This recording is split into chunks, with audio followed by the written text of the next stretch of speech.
right, let's finish off section 8.4. You will have to be able to graph these piecewise functions. So the way this reads is you're going to graph 3x for when x is greater than 0. And then you will also graph x plus 2 for when, so the first one reads 3x for when x is less than 0. And the second one, you're going to graph x plus 2 for when x is greater than or equal to 2. Okay, so here, just like any other line, you can start off by making a table, an xy table. So for the 3x, this is going to be my 3x. I'm going to have a 0 because it tells me my starting point is going to be 0. Okay, so when 3 times 0 is 0, so therefore y is 0. Now this says x is less than 0, so I'm going to pick another point that is less than 0, like -1. 3 times -1 is -3, so that will give me my points there. Then I will make a table over here for the other one. Again, I will start here at 0. It tells me where I want to start, so I want to start at 0. So 0 plus 2 is 2. And remember, for this one, I want to do, let me do that. And for this one, I need to pick values of x is greater than 0, so my value is 1. 1 plus 2 is 3, so my y value is 3. So I come over here. So this first set of points is for this 3x. And because this is less than, my initial starting point is going to be that open circle. So I've got that point. Let me mark those. And -1, -3. Okay, so I would have something that looks like that. My second point is at 0, 2. So that is a closed circle because this is x is greater than or equal to. So there we have that. And then I would have the point 1, 3 going off like that. Okay, so I'm not sure that you guys actually have to graph them, but you have to identify which graph is the correct graph.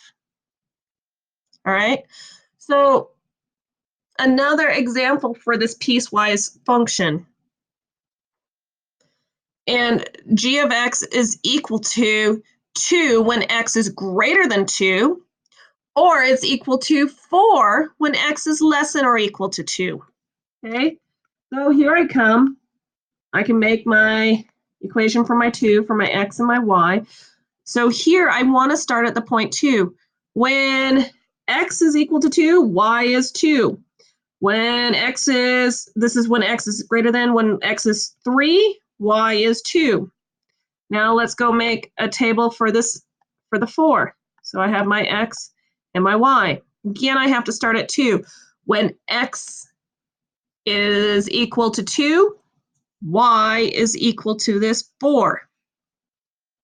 Okay, and this is less than, so I will go to 1. When x is equal to 1, y is still equal to 4. So I come in and I draw this. That first point, the 2, 2, is going to be an open circle. So here I'm going to have an open circle. And I've got this point here, and it's going to connect, and it's going to be like that. Okay, the next one, 2, 3, 4. I've got the point 2, 4. So we have that point that exists. And then I have that point there, which is 1, 4. And it goes off that direction. Okay. Don't stress too much about these. Just stop and think and make tables, just like you have before. All right, moving on to section 11.5. We are coming to graph quadratics. They're a lot of fun. I actually enjoy them a lot. But you're going to get, this first section is going to be what we call vertex form. It's going to come in the format of y is equal to a parentheses x minus h squared plus k. Your h moves the vertex of the parabola left or right. So if it's minus h, it actually moves right. If it's plus h, it actually moves left. And the k makes the vertex move up and down. So if it's plus k, it actually goes up. And if it's minus k, it goes down. So note how these two don't work exactly alike. The h actually works just the opposite of how it is. Your a, if your a is greater than 1, it will be a vertical stretch. So that means the graph will start to look a lot skinnier than the original graph. But on the flip side, if it's between 0 and 1, it's what they call a vertical shrink, and will become quite a fat type graph. And the whole point of this format is to be able to easily identify the vertex. And it's what's behind the minus, behind the plus. So it's the actual HK if it comes in this format. But note, if the H was a plus, that would make this H down here a negative. And if this K was minus, this would be a minus. Okay, so let's go do a couple examples. So I have the example x squared plus 3. What is my vertex? Okay, well, do I have an h? Well, the h would be in parentheses squared, so I don't have an h. So that is 0, comma, and here's my k. That plus 3 is my k, so that's my 3. All right.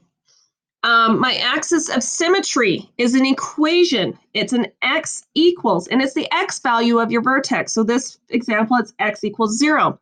Now we have to be able to graph this. So that my starting point is going to be 0, 3. And I will show you an example of how to graph this towards the end of this lesson. But the next thing you will have to do is pick a second point. And I just take the vertex point, which is 0, and I just go over 1. So I go over to x equals 1. What does y equal when x equals 1? So I'm going to do 1, comma. So I'm going to go in and find f of 1, which is equal to 1 squared plus 3. So that's 1 plus 3. So that is 4. So I get the second point, 4. And I will come in and plot that point. And Math Excel will go ahead and make this beautiful parabola U. But if you go ahead and click enter right away after you graph this, it's going to go error, error, error. You also have to graph your axis of symmetry. And I make the mistake every single year, and I am cursing the program every single year because I've graphed the parabola correctly. But you also have to graph this axis of symmetry. So I have to graph x equals 0, and that is a vertical line right here at x equals 0. And in Math Excel, you will have to pick the straight line, and you will have to make it dashed, that axis of symmetry. Okay, so it has to be dashed all the way through. If it's a solid line, again, Math Excel is going to go error, error, and you're going to sit there and hate it. All right, another example. So for this example, I need the vertex. All right, so what's my h? All right, so it's inside the parentheses. I do have an h. It does say plus 2, but remember, it's just the opposite, so it's actually minus 2. I have nothing outside the squared, so that makes this 0. So my vertex is negative 2, 0.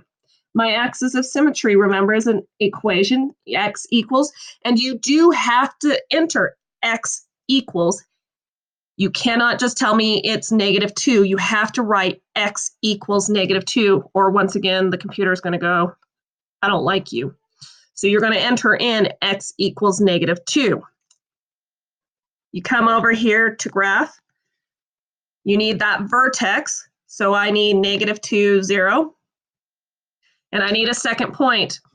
And I would just pick something like negative 1. So at the point negative 1, comma, something. So I would plug it in, f of negative 1 is equal to parentheses negative 1 plus 2.